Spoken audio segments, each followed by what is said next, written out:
area. Tiger Talk is brought to you by... And Tiger Talk brought to you by Hancock's Neighborhood Market and Perry's Floors and More at 8:04. It's Wednesday, and it's our weekly extension program. Stay tuned. Tiger Talk is next.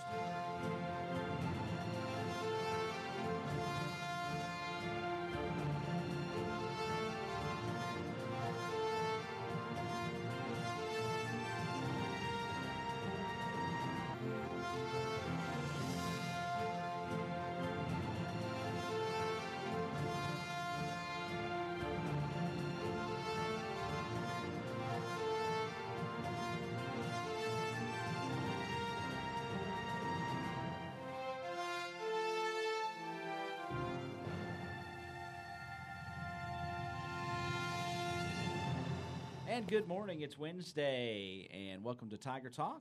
And Wednesday means it's our extension program, our weekly extension program. And I have Ashley White. She's our agent for Family and Consumer Science at the UK Extension Office. Good morning. Good morning. How are you? I'm great. We kind of were just talking before we went on the air. Long time no see, but really wasn't that long It ago. wasn't really that long ago, but I don't know where May went. No, it's gone. It's gone. Yeah, so. we are heading into Memorial Day weekend, and next thing we know, it's going to be June. Yes. So, and a lot of good stuff going on We at do. the Extension Office. Let's get into it. All right. Well, next week is our recipe review next Tuesday, May 29th. From 11:30 to 12:30, and that's a come and go. You don't have to be there right at 11:30, and you don't have to stay until 12:30. We are serving a turkey meatball wrap Man, and very berry salsa. that sounds good. I think it will be good. Especially somebody just had an old dry bowl of Cheerios this morning. I'm ready for that right now. That's what I had this morning, too. Hey, it's good for you, though. Great minds think alike. Yeah, that's no doubt about it. I even had my skim milk. All right. Yeah, so I'm impressed. I told you I'm working on it. And this is a light summer type recipe. And those of you that have not been, that want to sample this, you get a very nice calendar with all kinds of cool recipes throughout the year. So that looks really good. I think it will be really good. And then all we ask is that you come in, you sample it, you answer about 5 questions. I think it's only 5. And they're check marks. Yeah. You don't even have to write anything. Yeah, you just have to check. It's like true or false. Yes, almost. you just Yeah. have to check mark. Yeah. Let us know whether or not you like it, if it's something that you would try at your house. And then we will load you up with recipe cards and a calendar, and you can be on your way. Let's talk about, and I like stretching out the time here. Let's talk about the very berry salsa. Okay. Tell us about that. I mean, I'm guessing now, if I was a guessing man, I would say that there's some berries in it. There are some berries in it. Okay. There's strawberries in it, and there's blueberries.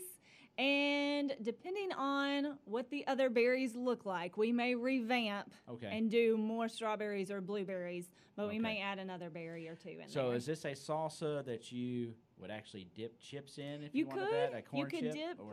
you could dip a corn chip. We have a recipe for cinnamon chips. Ooh, wow. So, and basically what we would do with that are take tortillas, sprinkle a little cinnamon, a little sugar, little bit of sugar. We still have to keep it healthy, but, in moderation, a little bit of sugar, and then we would bake those. So you could do your cinnamon chips, or you could do a regular chip, or you could really just eat it. Yeah, you could put on whatever you like. Right. I mean, some people, some people might even want to put it on something else that they eat that might be kind of strange. But, I mean, it sounds really good, and I know one thing. It's healthy, and it's light, and it's perfect for the end of May here. We have sampled the very berry salsa several places, and it has always been a hit. Big hit. So this is coming up next Tuesday. Next Tuesday, May 29th.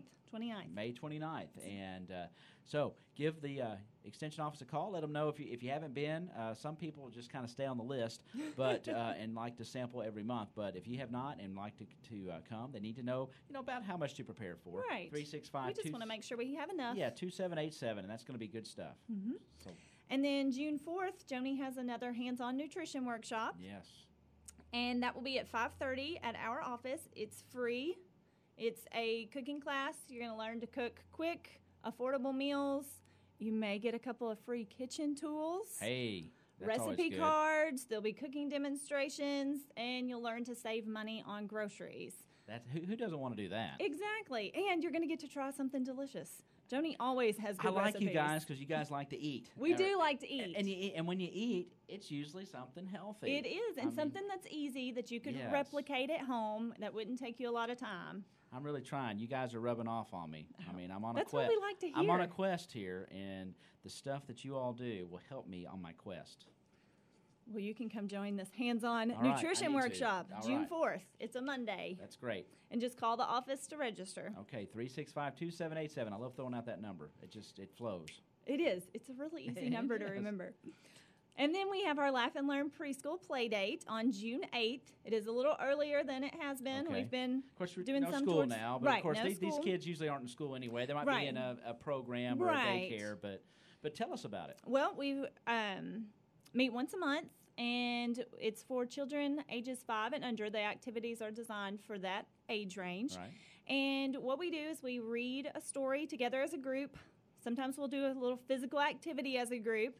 And then the kids and their adults, whether that be a parent, a grandparent, a babysitter, whoever brings them will go to the different stations and they'll be playing games. But during those games, they're going to be learning kindergarten readiness skills. That's good stuff.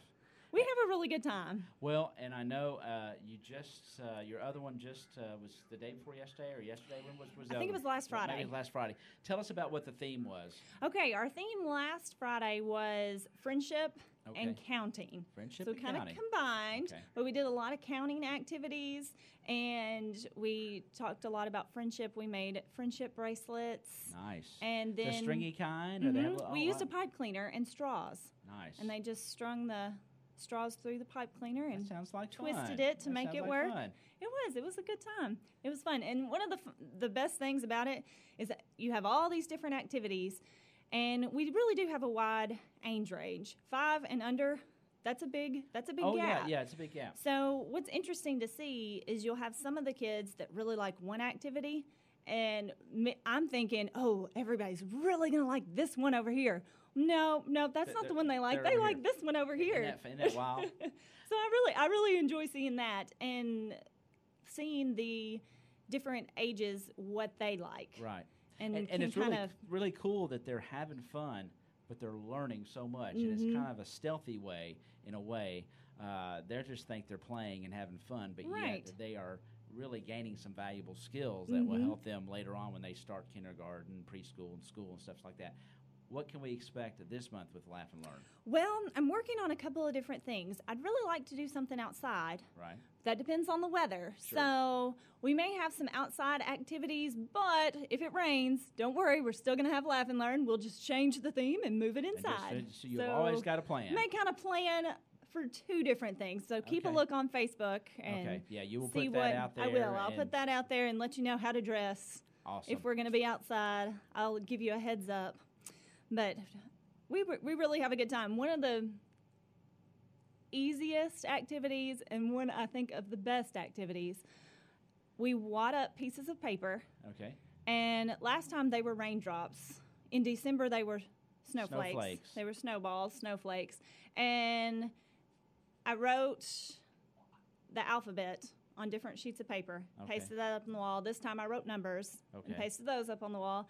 And they throw the snowballs or the raindrops at the numbers, and they have to say what number it is. Or they count how many snowballs they throw. Or they say the letter, or they spell their name. Or that's awesome. Really easy activity, something that could be done at home.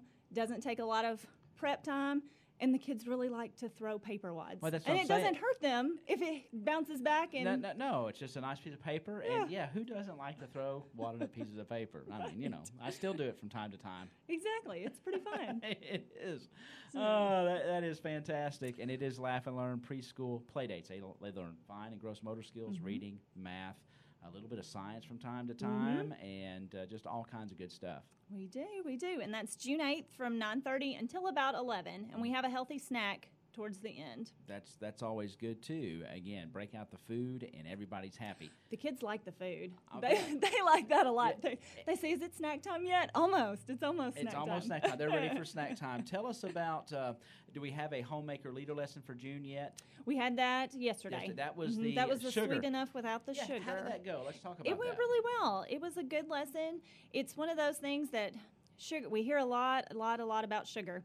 And most people will be surprised to know that as far as added sugar goes, do you know how much added sugar we're supposed to get in a day? According to nutrition guidelines. Added sugar. Added sugars. This is not talking about fruit with your natural sugars. We're doing this in grams? Is that? You can do it in grams or teaspoons, however you want to do it. Okay. Let me just say 2 teaspoons. Oh, that's a really good guess. Okay. 6 teaspoons for women, adult women. Okay. 9 teaspoons for men. And that's the amount of added sugars that we should get in a day. That could be the sugars like in ketchup and condiments and all that kind of stuff. And all of those things have added sugars. Oh, yeah, they all do. They all do. High fructose corn syrup and all that stuff, that's sugar, basically. The tricky part is that sugars on the food label are not added, or they're not listed in teaspoons. So sure, I can say, oh, okay, I only need 6 teaspoons. They do that in grams, don't they? They're in grams. Yeah. So there are 4 grams of sugar in a teaspoon. Okay. So women, 24 grams, which is not that much. Take a look at your food label and see how much sugar is in one of your favorite foods. I was really sad to see that added sugars were in my favorite spaghetti sauce. Oh, yeah. But boy, some of that spaghetti sauce is so good. But you can tell there's sugar in there. That's why it's so good. It is. And, I have my favorite spaghetti sauce, and but actually, sugar is everywhere. It is, and it's hidden. If you look on your food label, if you are just the world's best at reading food labels and counting those grams and all of those kinds of things, which I encourage you to look at your food labels, of course. But if you look at that ingredients list, it may not say sugar. It may say high fructose corn syrup, or it may say anything with an OSE at the end. More than likely, there are a couple of exceptions, but more than likely that is a hidden sugar. Yeah, and you got to be watchful of it, especially if you're watching your sugar intake. We live in a southern rural area where we like our sugar. We do. We do. I like my cobblers. I like my pies. I like my cakes. I like my cupcakes. So there's sugar in there. That's not hidden. No, that's not hidden. You're putting that in there. But when you combine the stuff we like that has sugar in it with those hidden sugar, so to speak, right, it causes problems for our health. It does. And one tricky food that we always consider to be healthy, yogurt. Yeah. And yogurt is healthy. Some yogurts have quite a bit of added sugars. Yeah. And the only way to know whether or not your favorite yogurt has added sugar is to look at that ingredients label. And if sugar, or one of its hidden names, and if you're interested in knowing any of the hidden names, you can give me a call, and I've got a publication on it that I will be glad to give you. I bet you did. I do. You look to see if it is listed in the ingredients list, and then if there's no sugar, then it's just the natural sugars. There's no added sugar to it. And then the good thing about the new food label that's coming out soon, hopefully it'll be on everything soon. They have to put how many added sugars there are, so it's not going to be as tricky for you to find. It'll be listed right there for you. Right. So yesterday's Homemaker Leader lesson, though, basically we talked about the hidden sugars and some of the things, but it also talked about, you all learned how to incorporate sugar if you're trying to live healthy. Right. And be careful about it. And just reducing the sugar. Yeah. If you can reduce the sugar in baked goods, you can use a sugar substitute. It won't always have the same texture. Right. But you can do a few different things, and I have some recipes that will help you reduce the sugar. So if anybody's interested in those, I do have those. I've been using that stevia a lot. Is that a pretty good one out there? I mean, they've all got their own little. They've all got their pros and cons. Right. They've all got any sugar substitute is sweeter than sugar. So just keep that in mind. Really? It may not be a calorie sweetener, but it is going to be sweeter, so then therefore you've still got that sweet taste. Gotcha. You'll probably use less of it. I've noticed that about that. You just don't need that much of it. Right. I can make one of those, just a little pack, last for a little while. So that's interesting, and it's good. And and if you are curious about those hidden sugars and would like that information, then be sure you give Ashley a call out at the UK Extension Office, 365-2787. Sounds good. Anything else? I I don't think so. Farmers Market is about to get started, so you'll see us out at the market. Yeah, they're going to come in, I think, tomorrow during Tiger Talk, and we'll get that rolling. They're going to be coming in on Thursdays just to give us Farmers Market updates and what's going on. So, the Extension office usually has... we usually have some food samples. Oh, yeah, and that's good stuff. So we're going to try to be there again this season, hopefully about once a week. We're working on our schedule right now. So That's fantastic. Well, thank you so much. Thank you for having me. That's going to wrap up this part of Tiger Talk. It's our weekly extension program. Ashley White is our agent for family and consumer science out there. And if you have any questions, be sure you give Ashley a call. All kinds of wonderful literature. You've heard about these 3 programs that are coming up. The nutrition workshop with Joni Phelps, our FNET assistant, Laughlin Preschool Playdates, and the other one was Recipe Review. That's coming up on Tuesday the 29th. If you want to sample that turkey meatball wrap and that very, very salsa, 365-2787. That's going to do it for this section of Tiger Talk. Steve Kukahiko is scheduled to be in here. He's going to talk us. It's that time, City County Park time. So it's time to go swimming here in Princeton, and he'll be in just a few minutes, and we will come back and talk to him about the opening of the pool at the City County Park. That's going to wrap this section up. Thank you so much. It's 20 minutes past the hour. My thanks to Ashley White, our agent for Family and Consumer Sciences. You're listening to Tiger Talk on WPKY The Tiger. Hancock's Neighborhood Market on Commerce Street in Cadiz is the place to shop for